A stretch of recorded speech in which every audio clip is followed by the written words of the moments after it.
coldest, darkest reaches beyond our solar system, past where sunlight is nothing more than a memory, a machine built by humans has been drifting for nearly half a century. Voyager 2, launched in 1977, wasn't built to return, only to witness. It crossed the planets, exited the heliosphere, and entered the interstellar medium as humanity's furthest emissary into the void. But while the world moved on, Voyager 2 kept listening. And last month, it spoke back. Not with a technical update, not with radiation or solar data, but with something no one expected. A transmission so structured, so deliberate, and so wrong, it left experts frozen. At first, the message seemed like background static, but buried inside was a repeating burst, precise, rhythmic, unnatural. Scientists decoded it, thinking it was interference. What they found instead was terrifying, a pattern, intelligent, complex, and absolutely not from Earth. And when they traced the event back to its source, they realized something was moving near Voyager 2, not drifting, not orbiting, tracking. And in that moment, the old spacecraft became something more than a machine. It became a mirror, one reflecting a truth we've long denied. Voyager 2's instruments, though outdated by today's standards, are still remarkably sensitive. They're designed to pick up the most subtle changes in plasma waves, magnetic fields, and cosmic radiation. But in a recent batch of data pulled from the Deep Space Network, a low-frequency spike appeared, one that repeated every 11.2 seconds. That's not cosmic background noise, that's a clock.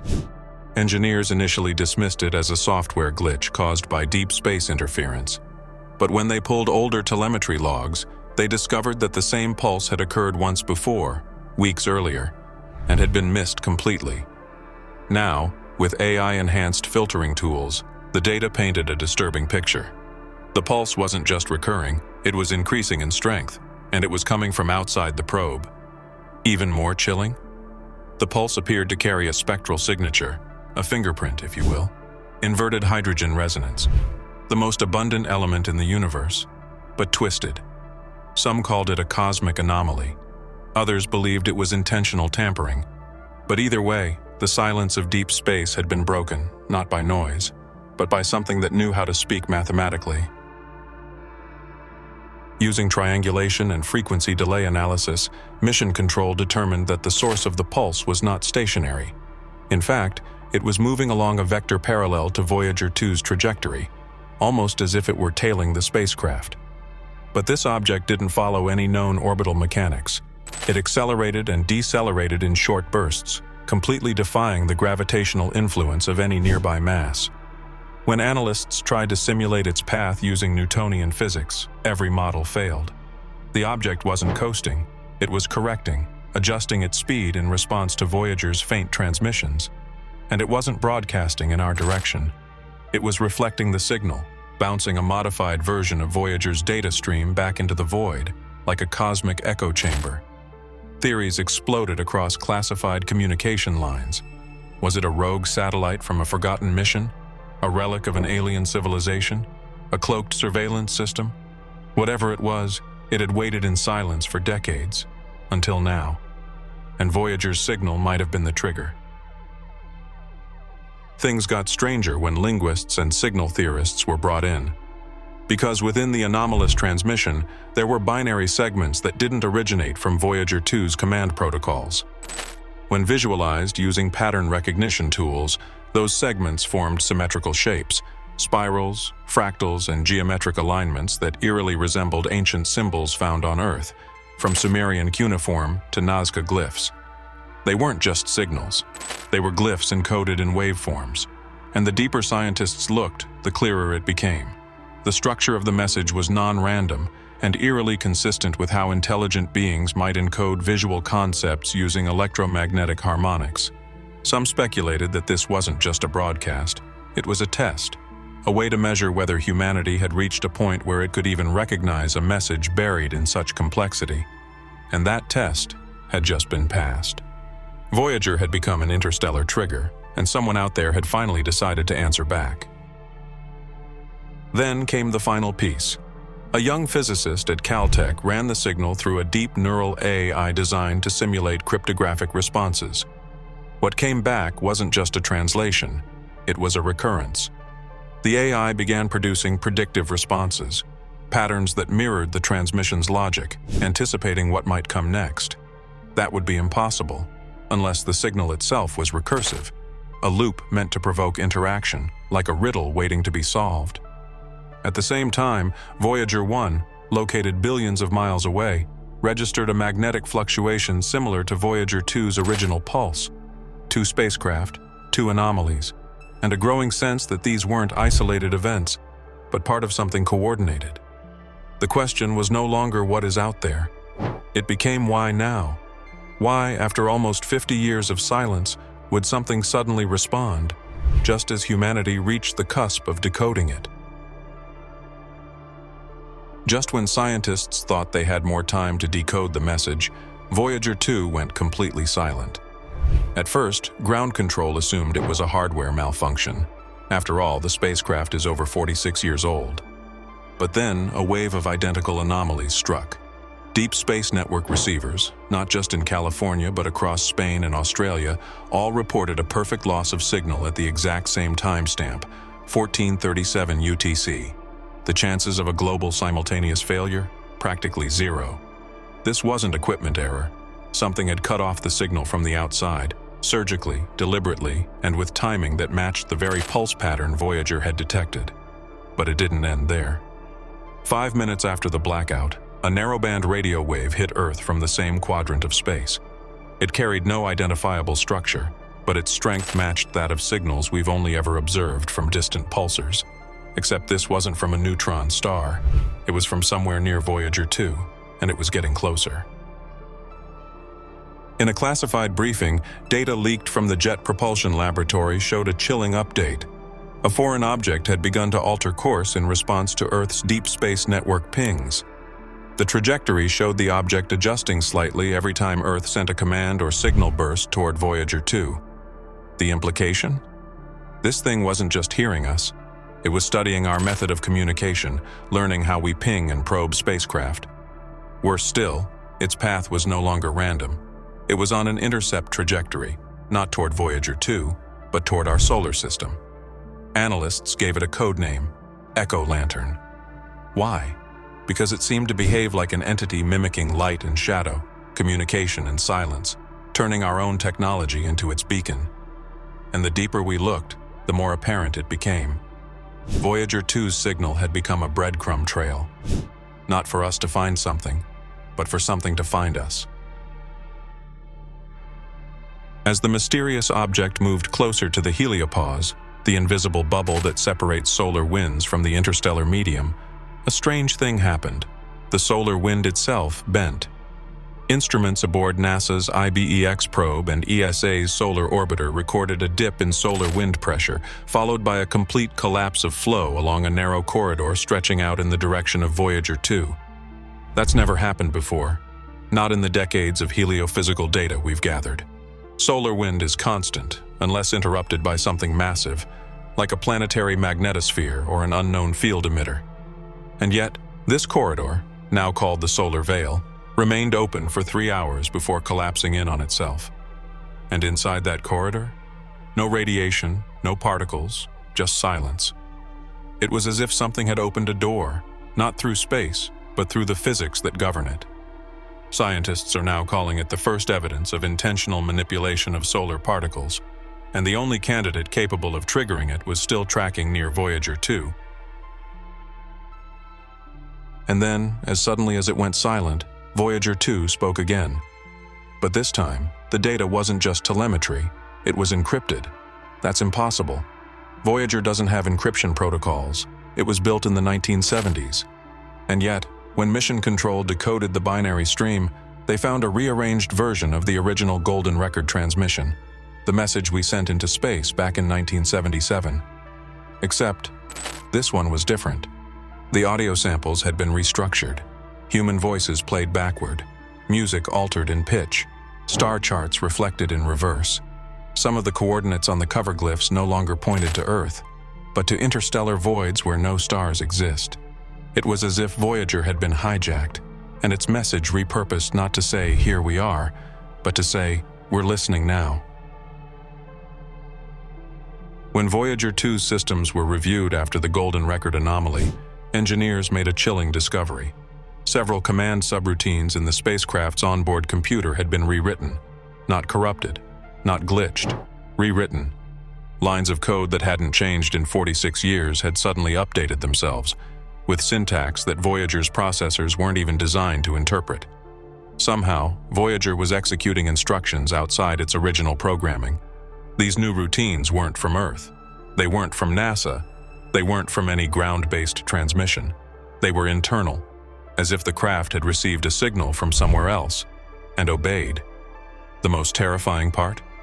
The rewritten subroutines pointed to one specific function: long-range transmission broadcast, but not toward Earth, toward deep interstellar space, meaning Voyager wasn't just listening anymore, it was responding, and we have no idea what it said.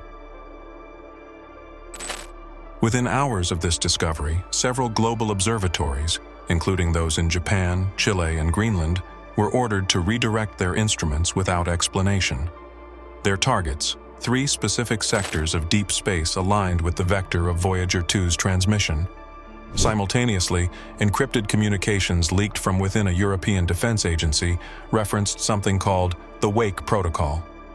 This protocol, long believed to be Cold War fiction, is a multi-agency directive reserved only for confirmed contact scenarios, particularly those involving automated probes activating external responses. And it includes lockdowns of classified satellites, suspension of certain frequency ranges, and the rerouting of telescope arrays toward the outer reaches of the Kuiper Belt. Why? Because once a machine sends a message without human approval, we're no longer in control of first contact, and the world's powers have to assume the worst, that something or someone out there might answer in a way we're not ready to receive. Then, a new anomaly emerged. For a window of exactly 41 minutes, several satellites and ground stations experienced what has been dubbed a temporal echo, a signal loop in which data packets repeated themselves in perfect unison, as if the same moment in telemetry were being played over and over again. But these weren't archives. These were live feeds, distorted in a way that made it seem as though time itself had glitched. During this period, Voyager 2's data, as well as solar observations and telemetry from unrelated probes, looped continuously. Some physicists now believe this wasn't a coincidence, but a controlled ripple, potentially caused by a localized space-time distortion near Voyager's location. If true, this means whatever is interacting with the probe isn't just intelligent. It may be capable of manipulating time fields, bending causality, or projecting information across dimensions. And that's why a group of astrophysicists involved in the analysis referred to this incident by a name taken from ancient mythology: Kronos Bloom. Because if time was touched, then the rules of our universe just changed. And finally, it happened. 2 days after the Kronos Bloom, ground stations in Norway and New Zealand, both remote, low-noise monitoring facilities, picked up a signal that originated from interstellar space and passed through our atmosphere. This wasn't a reflection, and it wasn't a bounce from the ionosphere. The signal entered Earth's atmosphere directly, targeted with laser-like precision. It was narrowband, high frequency, and composed of subharmonics that matched the Voyager anomaly. The terrifying part: it ended by embedding itself into terrestrial systems, piggybacking onto oceanic sensors, weather satellites, and even communication buoys across the Pacific. In other words, it didn't just pass through, it stayed.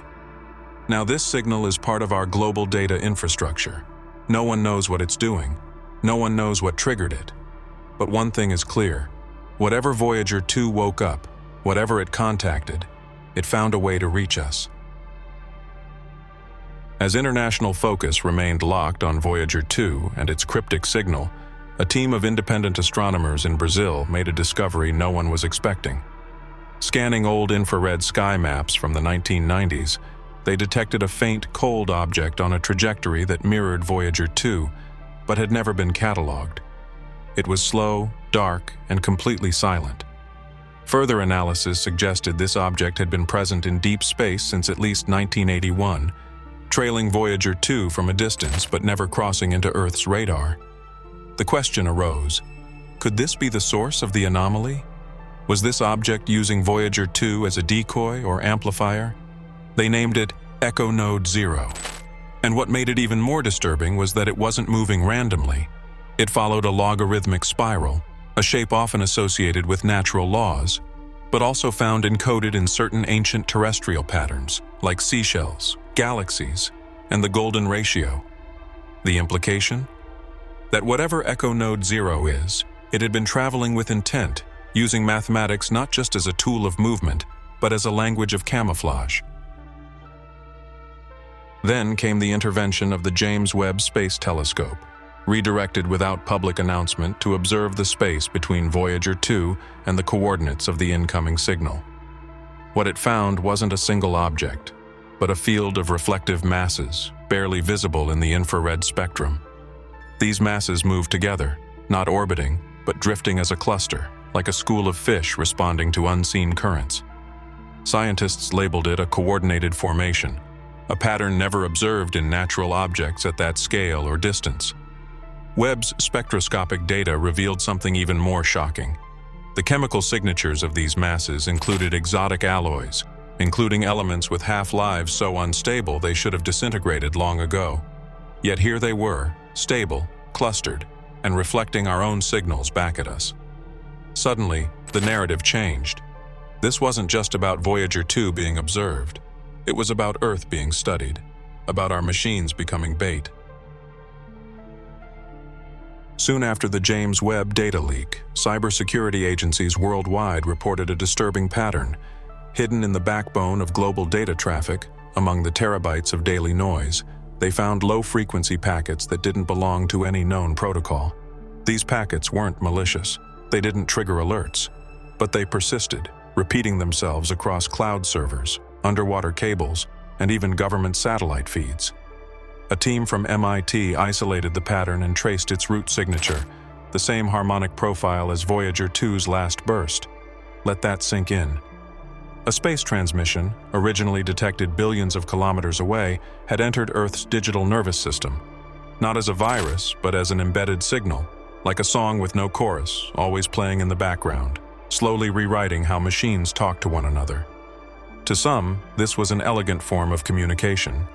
To others, it was the start of digital assimilation, because when code begins to echo through systems it never touched, the system is no longer ours.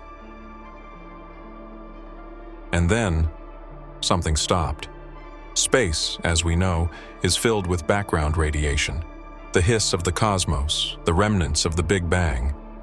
But for 18 minutes, a band of radio telescopes in Chile, South Africa, and Australia all recorded the total disappearance of that cosmic background. Not a drop of static, not a flicker. It was as if the universe had gone silent. After frantic recalibrations, the signal returned, but researchers noticed something deeply unnatural. The background wasn't the same. It was phase-shifted, slightly warped in tone and shape, like a recording that had been paused, and then resumed with a slightly different pitch. This change wasn't random. It mirrored the timing and waveform of the last known signal from Voyager 2. That's when a hypothesis emerged among a small but growing number of scientists. What if the silence wasn't a malfunction, but a reset? What if the universe hadn't gone silent at all, but had been overwritten just long enough to insert something new? We sent Voyager 2 into the cosmos as a gesture of hope, a bottle adrift in the cosmic ocean, sealed with the dream that maybe, somewhere, someone would find it. But what if it wasn't found? What if it was expected? What if our message wasn't a whisper into the void, but an invitation, answered not by chance but by design? Because everything, from the metallic pulses and rewritten code to the silence of the universe itself, points not to coincidence, but to response. Something out there didn't just notice us. It waited. And now, it's using our own creations, our machines, our networks, to speak back. But the question isn't whether they're listening. It's whether they ever stopped. Maybe Voyager 2 didn't discover something alien. Maybe it activated something ancient. Something that always knew we'd come looking. Something that always planned to answer. And now that it has, we no longer control the conversation. So the only question that remains is this: what did we awaken, and can we survive the reply? Subscribe for Stay Tuned.